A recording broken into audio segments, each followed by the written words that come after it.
Voy a quitar, solo voy a quitar unos audífonos un momentito. De acuerdo, de acuerdo. Ok.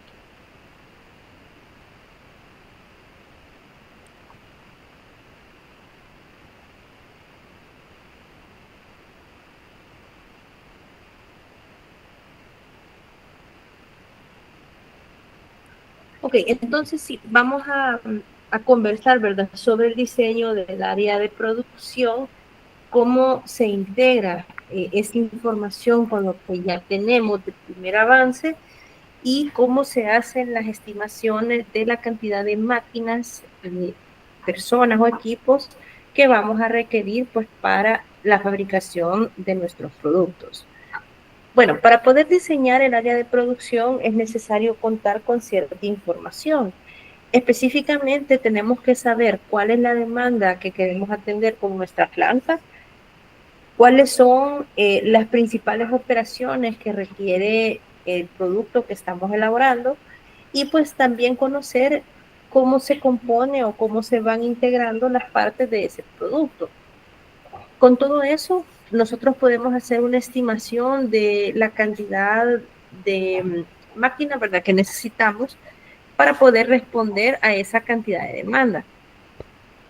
Entonces, uno de los insumos más importantes que tenemos en ese momento para poder hacer este cálculo es el diagrama de operaciones. ¿Por qué? Porque el diagrama de operaciones contiene una lista de las principales tareas que se deben realizar para poder completar la elaboración de un producto, y pues normalmente las tareas, ¿verdad?, se asocian a estaciones de trabajo o conjunto de tareas a una misma estación de trabajo y pues ya con eso ya vamos adelantando. Además, este diagrama tiene información sobre el tiempo que toma realizar cada tarea.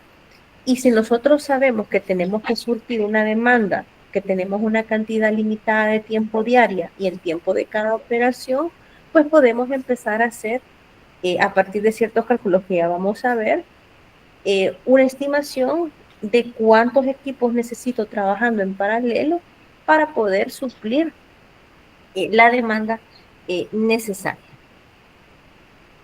Entonces, si en el avance anterior no completamos este diagrama o no teníamos información de estos tiempos, es indispensable que los consigamos lo más pronto posible. Y no solamente quizás la información del tiempo, que es lo que se pone aquí, sino también información de la cantidad de tamaño de lote que se trabaja por cada una de estas operaciones. Existen productos donde por el tipo de máquina en la que se realizan, hay un lote mínimo de fabricación que se tiene que tomar en cuenta. Por ejemplo, imaginémonos que es una operación de un horno. eh, en el horno, pues no voy a poner, por ejemplo, un tiempo de 1 hora aquí y luego estimar de que es un horno 1 hora por pieza, ¿verdad? Entonces yo necesito saber en ese tiempo de ciclo de 1 hora de horneado cuántas piezas es lo máximo que el equipo me permite fabricar. Lo mismo para las demás.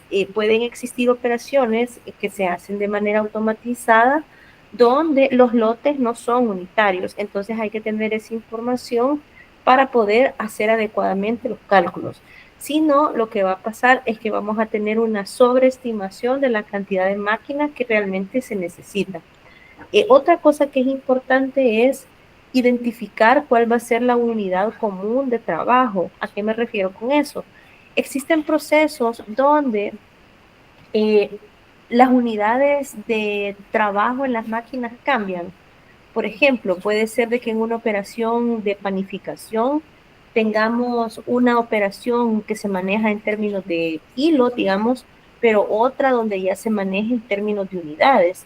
Entonces, es necesario tener alguna unidad de conversión para trabajarlo o todo en kilos o todo en unidades, pero no tener eso así suelto, porque si no, eso también nos va a dar problemas. ¿Por qué? Porque la demanda, por ejemplo, la vamos a tener en unidades.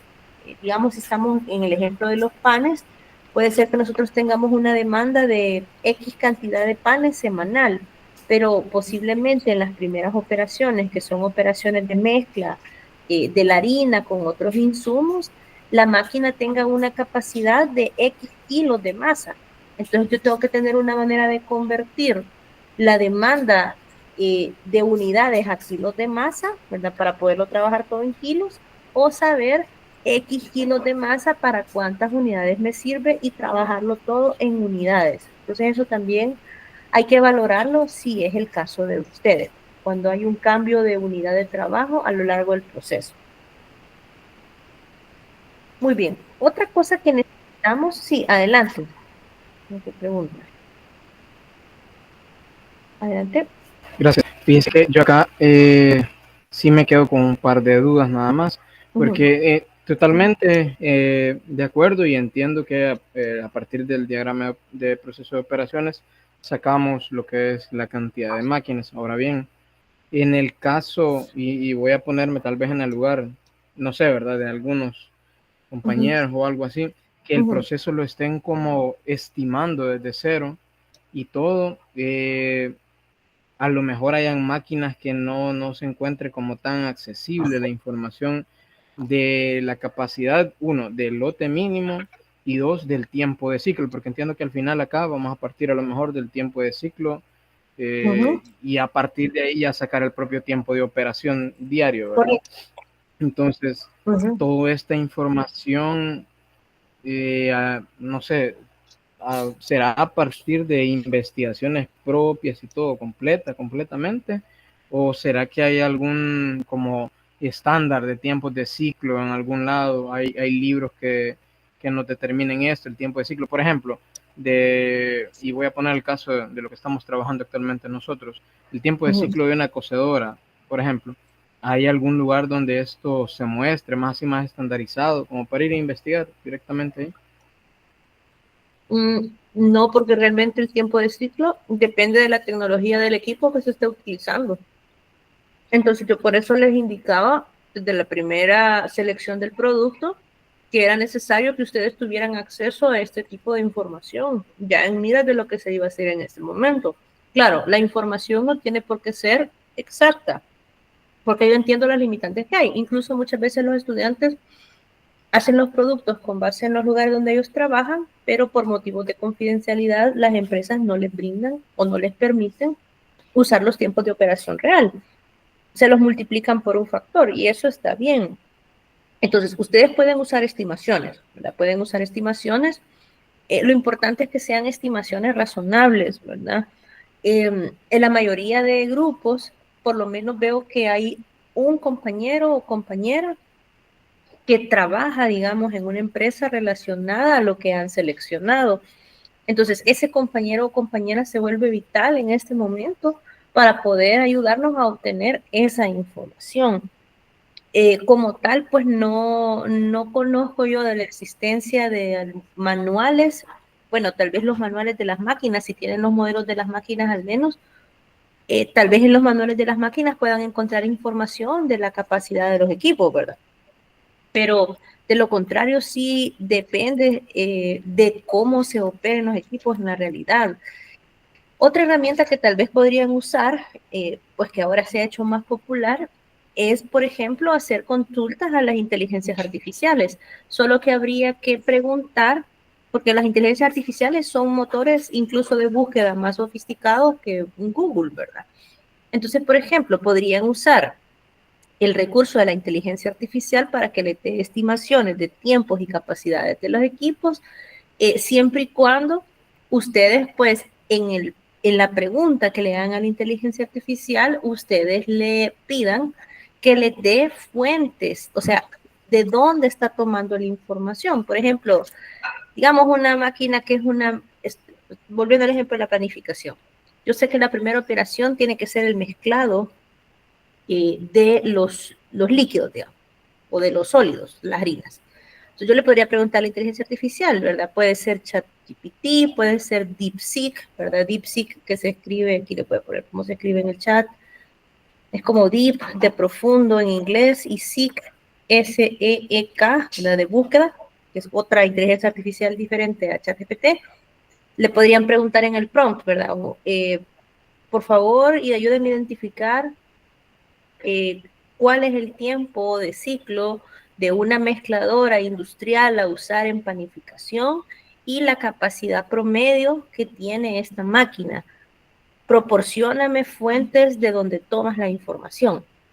Entonces así le van a obligar a la inteligencia artificial a que les dé de respaldo, ¿verdad? De que la información pues no es totalmente, o sea, van a poder ingresar a la fuente de donde han tomado la información la inteligencia artificial para que ustedes mismos puedan verificar que es lo que les está diciendo la inteligencia artificial es factible, ¿verdad? Porque a veces ocurre que la inteligencia artificial puede dar una respuesta que no sabemos de dónde la sacó o si es blog, no tenemos ni idea de dónde la tomó.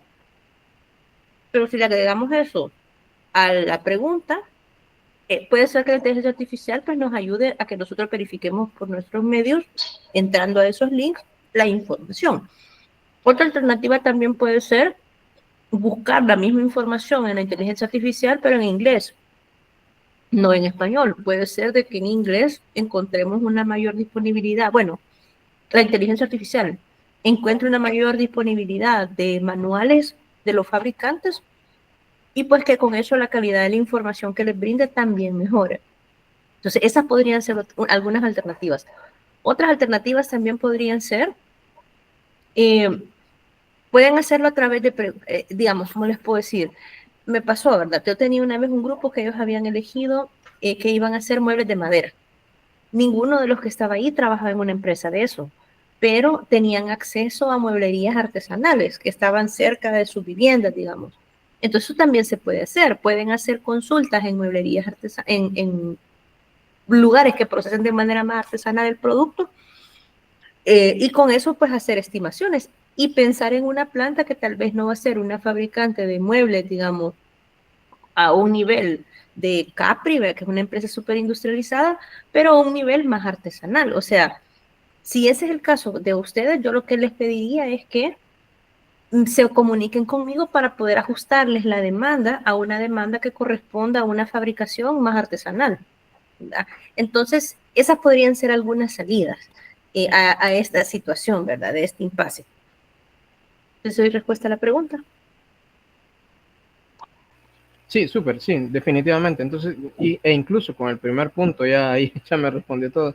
Es básicamente sí, tener acceso a la información No. a partir de los lugares de trabajo, idealmente. De acuerdo. Muy De acuerdo. bien, gracias. Muchas gracias. Si ustedes en este proceso, porque el trabajo está iniciando, ¿verdad? Si ustedes en este proceso se dan cuenta de que está siendo muy complicado el acceso a la información por X o Y motivos y desean cambiar de producto, es posible. O sea, todavía en este avance podemos hacerlo. Lo que necesitaría es que me notifiquen. No quiere decir que van a hacer de nuevo todo el primer avance, sino que para el segundo lo que tendrían que volver a hacer es este diagrama porque es el que van a ocupar y por lo menos tener información de cuáles son los materiales, ¿verdad?, que se van a necesitar para ese producto, porque la información de los materiales se va a ocupar para el avance número 3, que es el avance de las bodegas. Entonces todavía pueden cambiar de producto, no hay ningún problema, ¿verdad? Pero ya estando en el avance 3, que es cuando ya diseñemos las bodegas, ahí sí va a ser un poco más difícil. Entonces mi recomendación, ¿verdad?, es que traten de replicar un poco lo que vamos a ver ahora en su trabajo y que si ven que les dan muchas dificultades, pues todavía hay tiempo para hacer ese tipo de cambios. Muy bien.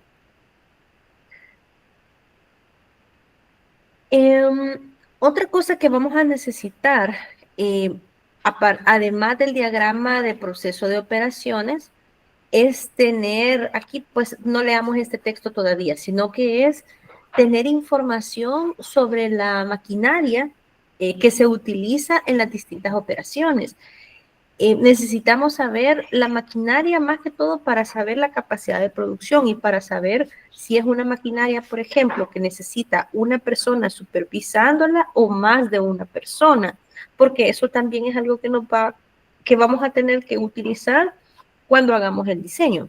Entonces, ya con esa información del diagrama de proceso de operaciones y conociendo la maquinaria más o menos, ya podemos empezar a visualizar qué puestos de trabajo son los que esperamos ver en un área de producción. Lo más usual es que por cada operación tengamos un puesto de trabajo diferente, aunque hay excepciones. existen procesos donde una persona realiza más de una operación, digamos. Eso está bien, ¿verdad? Pero hay que tenerlo en cuenta. O hay operaciones que son diferentes, pero se hacen todas en la misma máquina. Voy a volver al ejemplo de la panificación, porque ahí es donde yo recuerdo haberlo visto hace más poco tiempo. Ahí, por ejemplo, recuerdo que los jóvenes estaban representando en su diagrama de proceso de operaciones 3 operaciones diferentes. Mezclado de harina, o sea, de todos los sólidos, luego incorporación de los líquidos a esos sólidos, y había otra operación que no me acuerdo qué era. Pero las 3 operaciones eran diferentes, tenían tiempos diferentes y todas se realizaban en la misma máquina. Entonces ahí, aunque son 3 operaciones diferentes, el puesto de trabajo sería solo uno, porque solo esperamos que una misma persona esté supervisando todas esas 3 cosas, ¿verdad? Entonces, esos detalles, por ejemplo, hay que conocerlos para poder hacer las estimaciones bien en el siguiente paso. Vamos a ver. Una herramienta auxiliar que podemos utilizar en este momento para poder ver mejor qué operaciones se asocian a cada parte del producto, el equipo que se usa para poder hacerlas y cuántas veces podemos hacer esa operación en el día, es un documento que se llama hoja de ruta. Una hoja de ruta, aquí quizás voy a mostrarles un ejemplo, es un documento que se elabora para cada parte que es diferente de un producto, donde hay cierta información útil. Por ejemplo, una hoja de ruta tiene información de el número de la parte que se está fabricando, el nombre de la parte, con qué material se hace esa parte, el nombre del producto al que pertenece, cuál es la demanda que puede ser semanal o diaria que tenemos que fabricar de esa parte, el número de la operación que se asocia a esa parte, el nombre de la máquina, una breve descripción de la operación y cuántas piezas por día en tiempo estándar se pueden hacer. Si yo tengo un producto que tiene 5 partes diferentes, yo voy a tener 5 hojas de ruta. La hoja de ruta sirve como para poder resumir las operaciones que se necesitan para hacer cada parte del producto. Esto es opcional, ¿verdad? Esta información de las hojas de ruta después se vacía en una tabla madre donde se hacen los cálculos. Entonces, estas pueden no hacerlas, ¿verdad? Pero toda la información que está aquí, el número de las operaciones, el nombre de las máquinas, la operación y las piezas por día en tiempo estándar, sí lo necesitamos, ya sea que lo hagan mediante hojas de ruta primero y después lo vacíen, o que hagan directamente la matriz madre. Les voy a mostrar quizás. Este es un ejemplo de una hoja de ruta, solo para que conozcamos pues cómo es.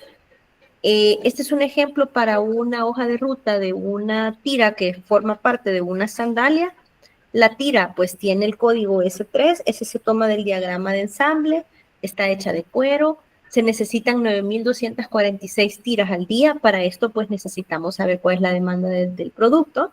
Y para hacer esta tira necesitamos 6 operaciones. Estos números de operación, ¿de dónde se han tomado? Del diagrama de proceso de operaciones, el de los círculos. ¿Cuáles son los equipos que se necesitan o las herramientas para poderlas realizar? Aquí están. Una breve descripción o el nombre, digamos, de esas operaciones. Y esto que aparece a la par que dice piezas por día en tiempo estándar se refiere a cuántas veces o cuántas piezas yo puedo fabricar si se está trabajando en condiciones perfectas. ¿Cómo así? Vaya, supongamos de que yo tengo una jornada laboral de 8 horas. Este es el tiempo que yo tengo disponible en la planta, ya descontando la hora de almuerzo y cualquier receso. Entonces yo tengo 8 horas en las que yo me puedo dedicar enteramente a producir. 8 horas es equivalente a tener 480 minutos por día. Supongamos que también esta operación tiene un tiempo estándar de medio minuto. Este tiempo estándar, pues, es el que fuimos a investigar cuando estábamos haciendo el diagrama de proceso de operaciones, o sea, cuando estábamos haciendo este diagrama, ¿ves? Estamos en la operación 4. La operación 4, este es el diagrama de proceso de operaciones de esa hoja de ruta. Esa hoja de ruta corresponde a esta parte, ¿ve? Que es la tira perforada. Le voy a dar un poquito más de zoom aquí.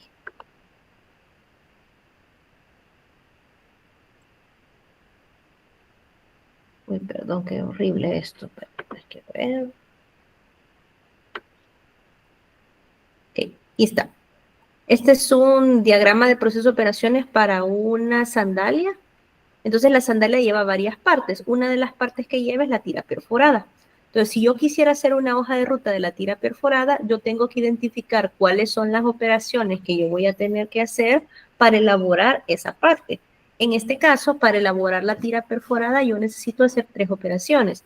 Marcar la tira en el cuero, cortarla y perforarla. Luego se hace otra tira, ¿verdad? Que son las operaciones 7, 8 y 9, y luego las 2 tiras se cosen. Las operaciones que yo representaría para la tira perforada en la hoja de ruta solo son la 4, la 5 o la 6, porque ya la operación 10, por ejemplo, es una operación de ensamble, donde ya se pierde la identidad de la tira perforada, porque ya se están uniendo 2 componentes. Entonces, esas ya no las incluyo. Para la tira perforada, pues solo serían la 4, la 5 y la 6. Si yo quiero hacer la hoja de ruta de la tira no perforada, sería la operación 7, 8 y 9. Si yo quiero hacer la hoja de ruta de la plantilla, sería la operación 12. Si yo quiero hacer la hoja de ruta del forro de la plantilla, sería la operación 1, 2 y 3. Las operaciones de ensamble ya no se ponen en las hojas de ruta porque ahí ya la hoja de ruta es una por parte. Entonces ya cuando nosotros ensamblamos 2 partes, ya ese subensamble, ya, ¿cómo les puedo decir? Se pierde la identidad individual de las partes, pues. Entonces desde las operaciones de ensamble en adelante ya no se hace, ¿verdad? Entonces regresamos. Estamos en la tira perforada, representaría las operaciones 4, 5 y 6. La operación 4 tiene un tiempo de 30 segundos, que es el tiempo estándar. De momento, nosotros tenemos que tener información, esos 30 segundos son 30 segundos por unidad, 30 segundos por lote, y si es lote, ¿cuánto, verdad? 30 segundos por 25, por 100, por 50, porque eso definitivamente va a afectar la cantidad de máquinas. Supongamos que tenemos una persona que va a estar haciendo el marcado, no es lo mismo que saque una pieza cada 30 segundos a que saque 50 en el mismo tiempo. Entonces, definitivamente, no solo hay que tener el tiempo de ciclo, sino que saber en ese tiempo de ciclo cuántas se pueden sacar, ¿verdad? Entonces, en este caso, esta elaboración de esta sandalia es totalmente artesanal, por lo que estos tiempos que están aquí son por una pieza, por una unidad, una tira. Muy bien. Entonces son 30 segundos. Ok. Vamos a ver. Ok, entonces el tiempo estándar de la operación 4, ¿verdad? Dijimos que son medio minuto o 30 segundos, que es lo mismo. Para sacar las piezas por día en tiempo estándar, entonces, ¿qué voy a hacer? Lo que voy a hacer, ¿verdad? Es que voy a dividir la duración de la jornada laboral o el tiempo que yo tengo disponible para poder fabricar entre lo que yo me tardo en fabricar o en el tiempo de ciclo, digamos, de esa operación. Entonces, yo aquí todo lo estoy dejando en minutos para que sean coherentes las unidades. Entonces, 480 minutos entre 0.5 minutos me da 960 piezas por día. Entonces, ¿qué significa eso? Que si yo solo me dedicara a hacer la operación 4, yo podría repetir la operación 4 960 veces, porque cada vez que yo la hago me tardo medio minuto. Ahora bien, si cada vez que yo hago esa operación en ese medio minuto me salen 2 tiras, las piezas por día en tiempo estándar se me duplicarían, ¿verdad? Si me salen 5, pues se me quintuplicaría. Entonces hay que tener tiempo de ciclo, que son estos medio minuto, y tamaño de lote en ese tiempo, para saber exactamente cuántas piezas puedo hacer yo en un día de trabajo. Otra cosa que es interesante al hacer este cálculo es que este cálculo está representando una situación ideal. ¿Por qué ideal? Estas 8 horas son 8 horas de trabajo. Las hemos considerado como que yo puedo estar las 8 horas full haciendo eso, ¿verdad? Pero En la práctica, nosotros sabemos que las eficiencias, pues rara vez son de 8 horas, a menos que el proceso sea una máquina, ¿verdad? 100% automatizado, pues sí va a estar trabajando las 8 horas de corrido. Si es una persona, la persona tiene que tomarse pequeños descansos a lo largo de su jornada para disminuir su fatiga o para ir al baño, etcétera. Entonces, este cálculo de las piezas por día en tiempo estándar es un cálculo considerando una eficiencia del 100%, donde estas 8 horas se usan íntegras. Más adelante, cuando ya vayamos avanzando, vamos a hacer correcciones en este valor para poder reflejar que en la realidad la eficiencia no es del 100%, pero lo que se representa en este momento en la hoja de ruta se hace con esa consideración. Entonces, ¿alguna pregunta con el cálculo de las piezas por día en tiempo estándar? ¿Cómo se saca? Sí, por favor, si me repite de nuevo. Voy tomando notas rapidito, pero solo regálame otra vez cómo es la operación para hacer este cálculo, por favor. Está en la misma lámina para que después la puedan consultar. Vaya, entonces, si yo tomo en cuenta que yo trabajo jornadas laborales de 8 horas que puedo dedicar a fabricar, en un día yo podría contar con 480 minutos. 8 por 60, de 60 minutos por hora, 480 minutos por día. Ahora bien, esos 480 minutos por día es el numerador de la fórmula, que es el tiempo que yo tengo disponible para fabricar. El denominador de la fórmula es lo que yo me tardo en hacer la operación. Yo me tardo 30 segundos o medio minuto, que es lo mismo. Entonces, al dividir la jornada laboral, que son los 480 minutos, entre el tiempo estándar, que son los 5 minutos, me da 960. Tratemos de entender de dónde sale esto. 480 minutos es el tiempo que yo tengo en el día. El tiempo estándar es lo que yo me tardo en hacer una pieza. Entonces yo aquí lo que estoy sacando es cuántas veces puedo repetir esa operación en ese tiempo que yo tengo disponible diario. Si la operación se hubiera tardado 1 minuto y yo tengo 480 minutos diarios, pues podría haberla repetido 480 veces, ¿verdad? Y me hubieran salido 480 piezas diarias. Pero como la operación se tarda medio minuto, pues puedo hacer 960. ¿Sí? Entonces, así es como se hace este cálculo y eso es lo que se coloca aquí. ¿Sí? Ahora está un poco más claro. Sí, totalmente. Muchas gracias. Muy bien. Y recordemos, de momento, este cálculo no está tomando en cuenta cosas como que me salen piezas malas, que es una posibilidad, ¿verdad? O que en realidad no cuento con 8 horas, sino que cuento con un poco menos porque el operario toma pequeños descansos. Eso se llama eficiencia. Esto es un cálculo idealizado. Les decía también de que estas 960 aquí son piezas por día directamente, ¿verdad? ¿Por qué? Porque el tiempo de medio minuto que le pusimos en el diagrama de proceso de operaciones es medio minuto por una unidad. Pero pueden haber casos en los que el tiempo del diagrama de operaciones no sea una unidad la que se saca, sino que cuando se hace la operación salen 10 de un solo. Entonces, ahí habría que tener cuidado porque si yo hubiera hecho este cálculo, por ejemplo, y cada vez que hago la operación me salen 10 piezas, sería una mentira decir que solo puedo hacer 960 piezas al día. Podría ser 960 por 10, porque cada vez que pasan 5 minutos, saco 0.5 minutos, salen 10 unidades.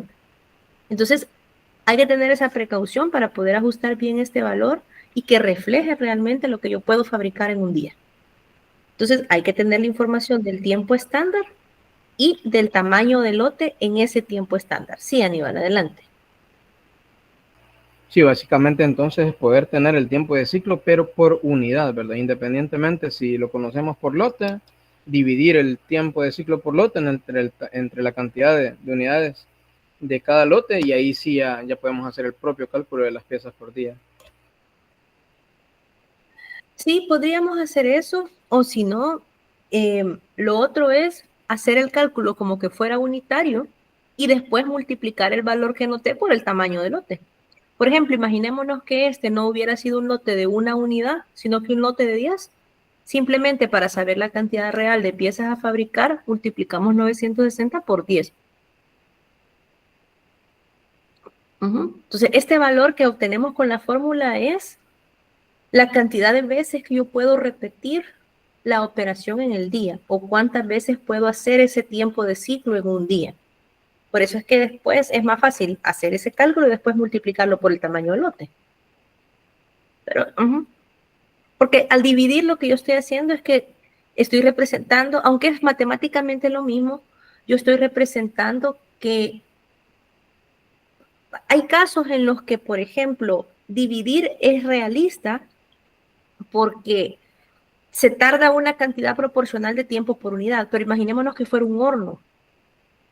Yo estoy metiendo un pastel y yo digo que yo cuando meto en el horno los pasteles, meto 10 pasteles. Es mentira decir que si los tengo 1 hora y meto 10, me tardo 1/10 de hora por pastel. Eso no es así, no es real. Por eso es que no puede ser, yo no veo como tan buena práctica dividir el tiempo de ciclo entre 10 porque estoy diciendo de que estoy como prorrateándolo, pues no necesariamente es cierto eso. Cada pastel se toma 1 hora de horneado, que yo meto 10 es otra cosa. Entonces es más, siento yo, se pierde el sentido de la realidad hacer eso. Entonces es mejor hacer el cálculo y después multiplicar ese cálculo por el tamaño del lote para poder definir cuánto es lo que tengo que sacar. Siento que se pierde menos como el sentido lógico, digamos, o real de lo que estoy haciendo en las operaciones, aunque matemáticamente sea lo mismo. Ok, vamos a ver. Vaya. Entonces, para hacer el cálculo de la cantidad de máquinas, vamos a hacer algo parecido a lo que acabamos de representar. Nosotros podemos hacer el cálculo de la cantidad de máquinas elaborando primero las hojas de ruta o trabajando directamente en una tabla madre donde vamos a repetir los cálculos de la hoja de ruta, lo que sea más práctico. Por eso yo decía que las hojas de ruta son opcionales. Entonces, para poder hacer el cálculo de la cantidad de máquinas necesitamos cuántas piezas puedo hacer por día en tiempo estándar, que es lo que hicimos en las hojas de ruta. ¿Cuál es la eficiencia de cada operación? ¿A qué me refiero con eso? La cantidad de días de piezas por día en tiempo estándar, que es lo que hicimos aquí, ¿verdad? Para esta primera operación, considera una eficiencia del 100%, pero en la realidad puede ser que la eficiencia no sea 100%. Entonces, la eficiencia se refiere a la proporción del tiempo de la jornada laboral que realmente se está fabricando. La eficiencia se expresa como porcentaje. ¿Ya? Una eficiencia del 90% representa que de todo el tiempo disponible para fabricar, solo uso en realidad el 90%. O sea, por ejemplo, que de una jornada de 8 horas, yo digo, tengo una eficiencia del 90%, eso va a representar, vea, en este contexto ahorita, de que de estas 8 horas yo realmente solo dispongo del 90% de tiempo. Porque los operarios se toman descansos, porque las máquinas no se pueden trabajar a su 100, ¿verdad? Porque se arruinan, también eso puede ocurrir. En operaciones automatizadas, pues no es inusual encontrar eficiencias del 90%, porque las máquinas pueden estar trabajando, ¿verdad? No hay ningún problema. Pero cuando son procesos manuales, el tiempo que las personas están dedicados exclusivamente a producir suele ser un porcentaje menor. Entonces, por ejemplo, podemos manejar eficiencias entre el 75 y 85%, mientras que en operaciones automatizadas del 85 hasta el 95%. Normalmente estos valores de eficiencia, si ustedes trabajan en una empresa que se dedica a hacer lo que ustedes están haciendo en su producto, si el proceso está bien automatizado, normalmente son datos que se conocen. ¿A qué eficiencia trabajan las máquinas? Si no lo conocen, ustedes pueden poner un valor, siempre y cuando esté dentro de estos rangos. Lo que yo les pediría es que pongan un valor que tenga sentido. Por ejemplo, poner una eficiencia del 100% no es real en una operación manual porque la persona no va a estar todo el tiempo ahí, ¿verdad? Ustedes podrían poner un valor entre 75 y 85. Si es un trabajo que es muy fatigante físicamente, todavía con más razón, la eficiencia va a ser más baja. Podrían quedarse con un 75. ¿Verdad? Si es una tarea que es bastante sencilla de hacer, digamos, no es muy fatigante físicamente, le pueden poner un poquito más, ¿verdad? Por otra parte, si es una tarea que se hace automatizada, pueden poner ustedes un valor de eficiencia mayor, un 90, 95, no hay problema, ¿verdad? Como en este momento no estamos buscando exactitud, eso yo lo entiendo. Lo que buscaría es que pusieran un valor de eficiencia que es razonable para la operación que ustedes están haciendo. Entonces pueden dividir sus operaciones y decir, bueno, de todo mi proceso, tengo 7 operaciones manuales y 10 operaciones automatizadas. Entonces, en las operaciones manuales voy a ser bien pesimista y voy a poner una eficiencia de 75%. Está bien. Y luego en las operaciones automatizadas voy a poner una eficiencia del 90%. No hay ningún problema. Así lo pueden hacer. ¿Sí? Pero solo expliquen un párrafo por ahí de cuál es la decisión que ustedes han tomado, ¿verdad? O cuál de sus operaciones son automatizadas y cuáles son manuales para yo saber, la operación 1, 6, 7 y 8 es manual, por eso le pusieron esa eficiencia, mientras que la operación 2, 3, 4, 5, 6 y 9 son automatizadas, por eso les pusieron. Entonces, con un párrafito que ustedes puedan explicando es suficiente. Ya con eso, pues yo ya sé por qué colocaron la eficiencia que colocaron. Adelante, sí. Y aquí, por ejemplo, en el caso de un proceso que sea en línea, yo recuerdo que una vez leí, no recuerdo en qué libro, honestamente, que la eficiencia total del proceso al final estaba determinada por por la operación más lenta de todas las operaciones y que esta, como está en línea, al final es la que determina la eficiencia real de todo el ciclo del proceso. ¿Esto será que sigue siendo así o al final se podría hacer como un prorrateo nada más o podemos tomar esa premisa? Vaya, eso que tú mencionas es que la velocidad del proceso viene dada por la velocidad del proceso más lento, sí, solo sí. Todos los demás cosas están, bueno, sí, es que eso sí es así, digamos, que tengo una máquina que tiene una velocidad de 100, una de 25 y después una de 100, la velocidad del proceso la va a dar la de 25, siempre y cuando yo no ponga más recursos para que todos estén a la misma velocidad. O sea, lo que voy es, ustedes están diseñando una planta de cero. Idealmente, ustedes tendrían que evitar que hubiera mucha diferencia de capacidad entre las máquinas para que no tengan cuellos de botella. Entonces, eso que tú describes ocurre en una situación real donde las máquinas tienen diferentes capacidades, por ejemplo, de fabricación, y yo tengo más capacidad en unas máquinas que otras y no hago nada por cubrir ese desequilibrio de capacidad. Entonces, sí, la máquina que tiene menos capacidad es la que condiciona todo el sistema. Ustedes aquí no están en esa condición porque ustedes están diseñando, van a calcular una cantidad de equipos para que se nivele toda la fabricación. Entonces, yo lo que les diría es que ocupen un mismo valor de eficiencia para todas las operaciones que sean del mismo tipo. Eh, todas las que sean del mismo tipo me refiero a manuales o automáticas. Eso sería mi recomendación. O también podrían usar un mismo valor de eficiencia para todos los equipos. No hay problema. Lo que va a pasar con eso es que, o lo que yo recomendaría, si hacen un solo valor de eficiencia para todo, es que utilicen un valor de eficiencia, el menor. O sea, por ejemplo, si tienen un proceso automatizado que tiene una eficiencia del 90 y tienen un proceso manual que tiene una eficiencia del 70, usen mejor la del 70 en toda la línea. No habría problema tampoco. Lo que pasa es que como en este momento, lo que estamos tratando de hacer es una estimación, ¿verdad? Para poder hacer esto ya bien fino, normalmente lo que se hace es que se hace una simulación donde ponemos las características de todas las máquinas y vemos cuál es el flujo de trabajo total, ¿verdad? Pero ese no es el objetivo de este momento. Lo que estamos haciendo es nada más una primera estimación. Entonces sí, pueden hacerlo, Aníbal. Pueden identificar cuál es la menor eficiencia de todos los equipos que ocupan y manejar esa misma eficiencia en todo lo demás, en todas las operaciones. No habría problema. Lo que generaría eso es que tal vez va a subestimar, no, perdón, va a subestimar la capacidad real. O sea, les va a salir un poquito más de máquinas que las que realmente necesitan. Eso es lo que va a ocurrir. Esa va a ser la consecuencia. Pero no hay problema, o sea, no hay ningún problema. Como en ese momento igual es una estimación, pues estaría bien. Podrían ocupar la menor eficiencia para todas las máquinas, todos los procesos del diagrama. Okay, súper, gracias. Ok. ¿Qué otra cosa se necesita? Bueno, también se necesita conocer en cada operación aproximadamente cuál es el porcentaje de no conformidad o cuántas piezas se deterioran o salen malas al ejecutar esa operación y que no pueden pasar a la siguiente operación.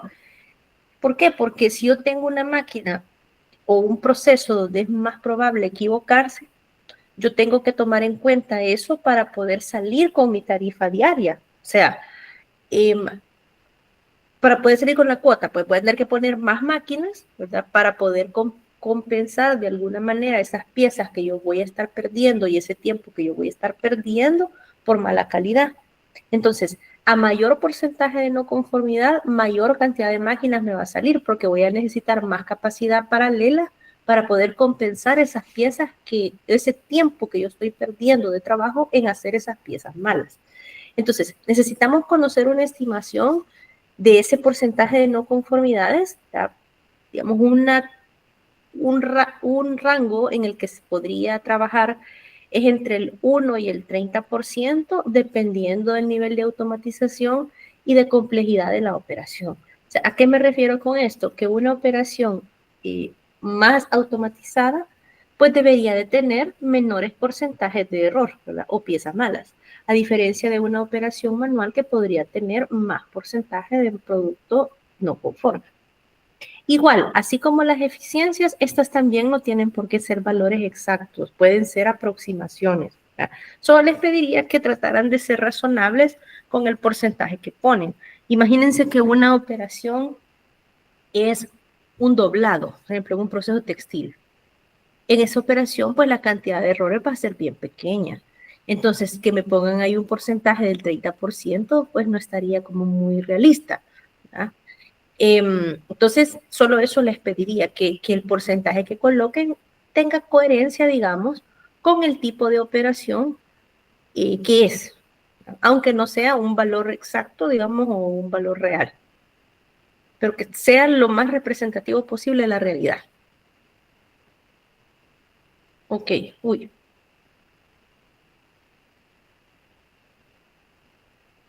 Bien, entonces con esas tres cosas nosotros podemos hacer una estimación de la cantidad de máquinas que se necesitan para cada una de las operaciones. Vamos a hacer un ejemplo. Estas son las fórmulas que vamos a estar utilizando. Entonces, se las explico, ¿verdad? Lo primero que tenemos que hacer es calcular cuántas piezas tenemos que producir tomando en cuenta que las operaciones van a sacar piezas defectuosas, aunque sea en un porcentaje pequeño. Esa cantidad la vamos a denominar cantidad a programar o producción real requerida. ¿Cómo se calcula la demanda, verdad? Más la demanda por el porcentaje de no conformidad? Les voy a poner un ejemplo. Supongan que ustedes tienen un producto que tiene una demanda de 100 unidades al día. Ok, 100 unidades. Para hacer este producto, ustedes tienen un listado de operaciones. Supongamos la operación 1. La operación 1, por su naturaleza, tiene una tasa de no conformes del 3%. Okay. Entonces, si yo sé que al hacer esta operación, yo voy a perder el 3% de las piezas que haga, si yo solo programo 100 unidades, me van a hacer falta 3 al final de la jornada de producción. Entonces, ¿cuántas unidades tendría que programar yo? Tendría que programar 100 más el 3% que voy a perder en esta operación. Entonces, voy a tener que programar 103. De tal manera que cuando yo haga la operación 1, ese 3% malo pues no me afecte y aquí a la operación 2 entren 100 unidades. ¿Sí?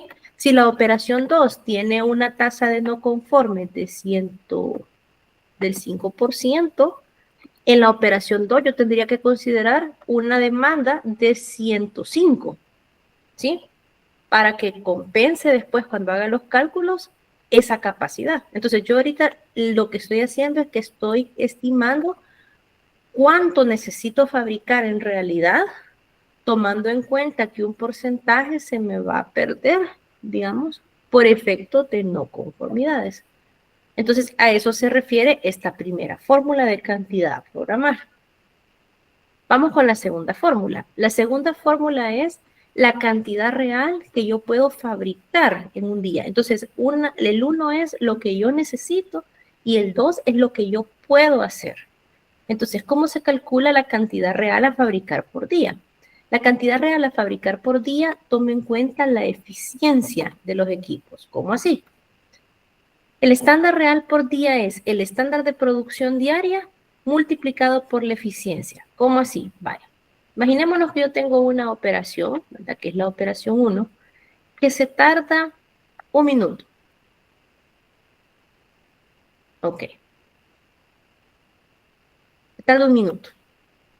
Entonces, si yo tengo una jornada de 8 horas, ¿ok? ¿Cuál es la cantidad? ¿Cuántas veces puedo repetir yo esa operación en 8 horas? 8 horas es equivalente a 8 por 6, 480 minutos. ¿Cuántas veces puedo hacer yo esa operación en 8 horas? 480 veces, ¿verdad? Porque me tardo 1 minuto en hacerla. Entonces, esas 480 veces, ese es el estándar de producción. ¿Sí? Si cada vez que yo hago esa operación saco un producto, yo podría hacer 480 unidades al día. ¿Sí? Eso se llama estándar de producción. Ese estándar de producción es el que sacamos aquí cuando hicimos este cálculo. Lo mismo, ¿verdad? Dividir la jornada laboral entre el tiempo que se tarda la operación. Aquí estamos haciendo lo mismo. Si yo tengo 480 minutos en un día laboral y la operación se tarda 1 minuto, yo podría repetir la operación 480 veces en un día. Y si cada vez que yo hago la operación saco un lote de un producto, eso equivale a que en 8 horas yo tengo un estándar de producción de 480 unidades. ¿Ya? Ahora, estas 480 unidades son considerando que yo estas 8 horas las trabajé íntegras, sin parar. Pero ya sabemos que en la realidad eso no necesariamente va a ser así. Entonces, la eficiencia representa esa disminución que va a haber en este tiempo por efectos de fatiga, preservación de las máquinas, etc. Entonces, si yo, por ejemplo, tuviera una eficiencia del 100%, entonces yo fabricaría esto, ¿verdad? Pero digamos que si yo tengo una eficiencia del 90%, ¿ok? Entonces, ¿cuál sería la cantidad real que yo podría fabricar en un día? No serían 480, sería un poco menos. Serían 480. Esto, la eficiencia dividido entre 100, ¿verdad? 480 por 0.9.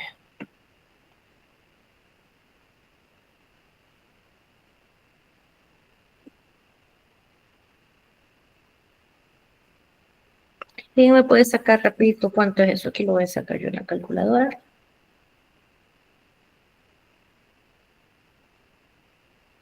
$4.32. Ok. Aquí esto les puede dar con decimales, tanto la cantidad a programar como el estándar de producción real por día. Yo les recomiendo que como después todavía se van a dividir una cantidad entre la otra, que lo dejen en Excel con todos los decimales y que ya redondeen hasta cuando lleguemos al paso 3. Ok. Muy bien, entonces yo ya tengo, vamos a este mismo ejemplo, ¿verdad? Yo ya tengo que en la operación 1, que tenía un porcentaje de no conformidad del 3%, yo tengo que programar 103 piezas y esa operación 1, yo sé, ¿verdad? Que la puedo repetir 432 veces en el día, o que en esa operación 1 yo tengo una tasa de producción de 432 piezas. Entonces, vean, ¿cómo saco entonces la cantidad de máquinas? Lo que yo necesito fabricar entre lo que puedo fabricar. Entonces, veamos para este caso. Si yo necesito fabricar 103 piezas, ya tomando en cuenta las que me van a salir malas, y yo puedo fabricar 432 por lo que se tarda hacer esa operación en el mismo día. Entonces, ¿cuántas máquinas necesito? Estas 432 que sacamos aquí es lo que yo puedo hacer, ¿verdad? Tomando en cuenta que la operación se va a tardar 1 minuto y tiene una eficiencia del 90%. Entonces, si yo necesito sacar 103, ¿cuántas máquinas necesito para poder hacer esto? Solo con una, porque una sola máquina me va a sacar 432. Es con una máquina estoy cubierto o cubierta si necesito 103. Entonces aquí, si hago la división, me va a salir un número decimal, ¿verdad? 103 entre 432 va a dar cerca del 20.25, más o menos, quiero ver. 103 entre 432.24. Pero mire, yo .24 máquinas no puedo comprar. Entonces, ¿qué es lo que va a hacer usted? Va a redondear al entero superior. Entonces, usted en esta operación solo pondría una máquina. Y sabe que le va a sobrar capacidad. ¿De acuerdo? Entonces, esa es la lógica de cálculo. Sacar lo que yo necesito, tomando en cuenta el porcentaje de piezas defectuosas, sacar lo que yo puedo fabricar, tomando en cuenta la eficiencia, y luego la cantidad de máquinas es dividir lo que yo necesito entre lo que yo puedo. Y ahí me da pues cuántas máquinas tengo que tener trabajando en paralelo para poder satisfacer ese requerimiento de fabricación. Entonces, este es un primer ejemplo. Aquí tenemos otro. Y ya con esto vamos a cerrar por hoy porque tengo que dar otra clase. Bueno, tenía que haberle empezado hace 8 minutos. Lo vamos a hacer rapidito, permítanme. Igual, si ustedes sienten que necesitan empezar a practicar, ya con esto creo que pueden empezar a practicar un poco más seguros de lo que hacen. Y por supuesto que podemos tener otra sesión la próxima semana donde podemos seguir ampliando o hacer un ejemplo más completo. Entonces veamos aquí. Supongamos que nosotros queremos saber cuántas perforadoras necesitamos adquirir, ¿verdad? O pues equivalente, ¿verdad? Cuántas personas vamos a tener trabajando en la operación de perforado, sabiendo que, pues en este caso, quizás lo voy a hacer de cero, porque aquí la perforadora, aquí está la operación de abrir hoyos. Miren, la operación de abrir hoyos se tarda 15 segundos. Entonces, si la operación de abrir hoyos se tarda 15 segundos, yo tengo que suplir una demanda X, vea que ahí está en el ejercicio. ¿Cuántas perforadoras tengo que tener? Vamos a ver. Entonces esto se tardaba 15 segundos.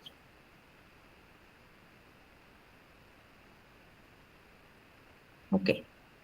Vamos a suponer también que en esa operación de la perforadora yo manejo un porcentaje de no conformidad aproximadamente del 3% y que la persona que está perforando pues tiene una eficiencia del 90%. Esos porcentajes pueden variar, ¿verdad? Pero lo vamos a hacer en ese momento con esos valores. Ok. Entonces yo necesito saber las piezas por día en tiempo estándar, porque eso después lo voy a multiplicar por la eficiencia para saber cuánto puedo fabricar yo en una jornada de trabajo. Aquí yo ya tengo el dato, 1920, pero ¿cómo llegué a esas 1920? Bueno, es bien fácil. Estos 1920 representa lo que yo puedo fabricar con una eficiencia del 100%. ¿Cómo saco lo que yo puedo fabricar? Primero necesito saber lo que yo me tardo. Y necesito saber el tamaño del lote de esa operación y necesito saber la duración de la jornada laboral. Entonces, en este ejercicio, ¿verdad? Vamos a considerar que yo tengo una jornada laboral de 8 horas. Vamos a considerar que el tiempo de ciclo o que el tamaño del lote, el tamaño del lote sería el tamaño del lote es 1. O sea que cada vez que hago la operación que se tardaba 15 segundos, saco una unidad, ¿verdad? Y que el tiempo estándar, que es el que tomamos del diagrama de proceso de operaciones, pues son 15 segundos. Ok. Bien. ¿De dónde sale esto? Bueno, es bien fácil. El estándar de producción, ahorita le voy a llamar así porque está un poquito difícil escribir con esta cosa, es igual a el tiempo que yo tengo disponible para fabricar, que en mi caso, ¿cuánto es? Son 8 horas por 60 minutos. Lo voy a dejar en minutos, lo podría dejar en segundos, no hay problema. Dividido entre lo que yo me tardo en hacer esa operación. Yo me tardo en hacer la operación 15 segundos. 15 segundos es lo mismo que decir 0.25 minutos. ¿Sí? Entonces, entre 0.25. ¿Qué estoy haciendo aquí? Estoy diciendo, si yo cuento con 480 minutos al día, eso es 80 por 60, y la operación se tarda 0.25 minutos, ¿cuántas veces puedo repetir esa operación en un día? Eso es lo que estoy diciendo aquí al hacer esta división. Entonces, 480 entre 0.25 da 1920. Yo puedo repetir la operación 1900 veces en un día. Y como el tamaño del lote es de 1, repetir la operación 1900 veces es equivalente a decir de que en un día, con una eficiencia del 100%, yo puedo fabricar 1920 unidades. ¿Hasta ahí alguna pregunta? No, todo bien, gracias. Todo claro. Vale, ok. Sigamos entonces. Entonces ya tengo esta información, ya tengo el estándar de producción, tengo el porcentaje de no conformidad en perforado y tengo la eficiencia del operario. Vale. Para no perderle la pista a lo que traemos, ahorita hemos sacado que en un día yo puedo hacer 1920, pero esas 1920 era con una eficiencia perfecta. Si yo quiero saber realmente cuánto puedo fabricar en el día, yo tengo que multiplicar ese estándar de 1920 por la eficiencia. Entonces, ¿qué es lo que estoy haciendo aquí? 1920 por la eficiencia, que es 90% entre 100, o por 0.9. Y me da 1728. ¿Qué significa eso? Significa que en la realidad yo solo puedo fabricar un máximo de 1728 piezas con una máquina, con un equipo, ¿sí? 1728 piezas. Si esta eficiencia es más bajita, pues la realidad va a ser más pequeño todavía este valor, ¿verdad? Pero con este valor del 90, yo puedo fabricar 1728 piezas en un día. Esa 1728 es el denominador de esta fórmula. Ok, vamos al numerador. Yo necesito saber ahora cuánto es lo que yo tengo que programar, o sea, cuál es la cantidad que yo tengo que hacer en ese día. Yo sé que tengo una demanda de 9.426, es información que yo tengo, ¿verdad? Y sé que en esa operación sale un 3% de no conformidad. Entonces, la cantidad a programar es la demanda más ese 3%, que es lo mismo que decir multiplicar la demanda por 1.03. O sea, yo tengo que hacer un 3% más porque esas piezas me van a salir malas. Entonces, es capacidad que tengo que tomar en cuenta que tengo que hacer, ¿verdad? Entonces, 9.423 por 1.03 me da 9.708.78. Yo aquí, para efectos del ejemplo y no estar trabajando con decimales, lo redondeé a 9.709. Si ustedes hacen esto en Excel, déjenlo con todos los decimales. Entonces, observemos esto. Debemos producir un poco más que las 9.426 porque tenemos piezas defectuosas. Si no incrementamos la cantidad a producir, nos va a hacer falta un 3% para poder satisfacer la demanda de 9.426 al día. Entonces, el efecto de tener piezas con mala calidad es que yo tengo que programar más material, tengo que programar más producto, porque si no me va a hacer falta ese producto al final del día. Entonces ya con eso yo ya puedo calcular la cantidad de máquinas. ¿Cómo? Dividiendo la cantidad que tengo que producir entre lo que yo puedo hacer con una máquina. Entonces 9.709 entre 1.728 me da 5.61. ¿Qué significa esto? que si cada máquina me puede hacer 1728 en un día y yo tengo que satisfacer 9709, necesito 5.61 máquinas trabajando en paralelo para poder cumplir con esta cantidad requerida. Y aquí, pues como no es factible poner 5.61, yo puedo aproximar al entero mayor, que es de 6. Si yo aproximo al entero inferior, me va a hacer falta capacidad. Entonces, en estos ejercicios, siempre se aproxima al entero superior. Entonces, si hay alguna pregunta sobre cómo se hace este cálculo. No, sí fui siguiendo todo el cálculo y sí iba haciéndolo a la par y todo bien, gracias. Ok. Entonces, esto es lo que se hace. Solo que si mi producto tiene 20 operaciones, lo voy a hacer 20 veces. Entonces, para hacerlo, ya con eso ya voy a ir estimando yo la cantidad de máquinas que voy a necesitar en cada operación.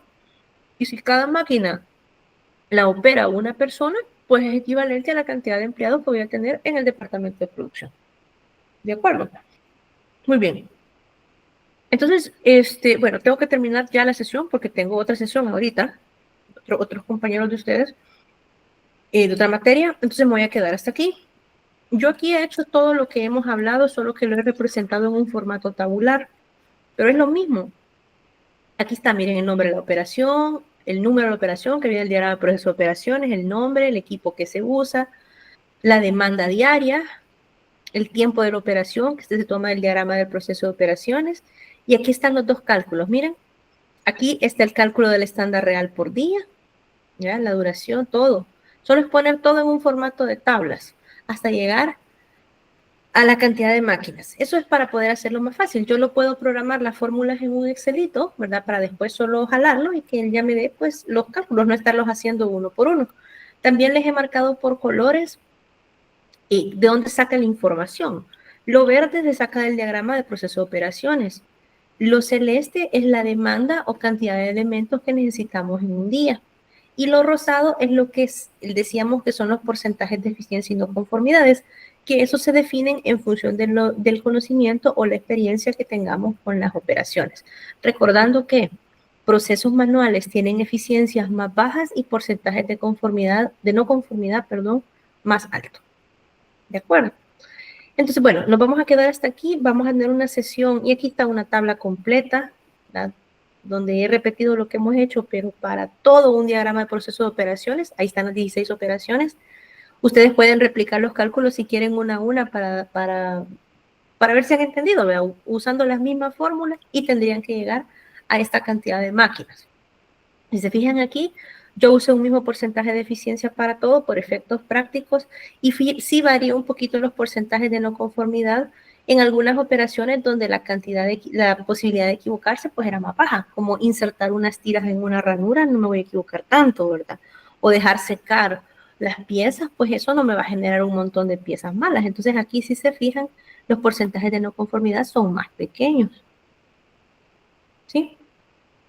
Entonces, aquí cuando dice 85, esto se refiere a que es 85%. Bueno, después había que dividir el 85 entre 100. Entonces esto es 85% de eficiencia. Este es 5% de no conformidad. Solo por si ustedes replican, ¿verdad? Para que no se vayan a confundir. Bien.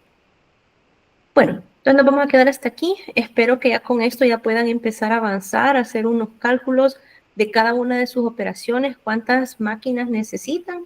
Traten de hacer el ejercicio, ¿verdad? De replicar lo que está aquí y luego pues con su propio proceso. Y vamos a tener una sesión la próxima semana, posiblemente el día martes por la noche, para terminar de ver hacer uno más grande, ¿verdad? Ya viéndolo en Excel y pues resolver cualquier duda adicional que ustedes puedan tener con respecto a sus propios productos. ¿De acuerdo? Bueno, les agradezco por haberse conectado. Voy a poner luego el video a disposición de ustedes, así como el anterior de la clase pasada. Y pues nos estaríamos viendo en la próxima sesión. Muchísimas gracias, ingeniero. Cuídese. Hasta luego. Que estén muy bien, cuídense, hasta luego.